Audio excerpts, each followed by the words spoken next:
Hej, vi er Handytunes, og vi vil godt vise jer et sjovt lille sommerprojekt, man kan lave, hvis man nu keder sig i sommeren. Det hedder Pilebul, og nu vil vi vise jer, hvordan man laver det.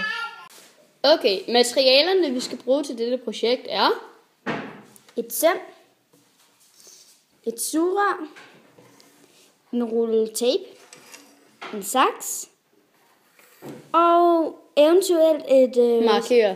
Eller farvet tape. Ja, noget af den stil. Det er ikke så vigtigt. Det man gør er, at man klipper lige enden af sugerøret, altså der hvor der er det der man kan bøje. Det tager man sit søm og sætter det fast ind i hullet. Eller man prøver ligesom at vrikke det ind i hullet. Det kan godt tage lidt tid. Sådan der, nu er det gjort. Så tager man sit tape og sætter rundt om, altså man sætter, det er egentlig rimelig simpelt, man sætter sømmet fast på sugerøret ved hjælp af tapet.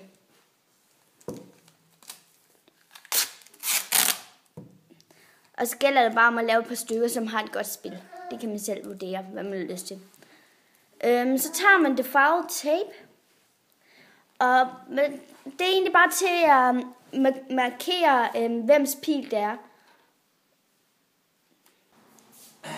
Sådan, så er din pil færdig. Nu vil vi vise spillet. Okay, spillereglerne er, at man har en pil, som er uden tapet, altså markøren, og så kaster man den, og så gælder det om at være den, der kommer tættest på. Se, nu kaster jeg igen. Og så er det min tur. Og så kan man se, det der var den pil, vi startede med at kaste. Det her var den, jeg kastede, og det var den, han kastede. En halv fod og en fod. Så han vandt, fordi han var tættest på. Det var det, vi havde for Handytunes. Ses næste gang, og husk, der er et nyt projekt hver weekend.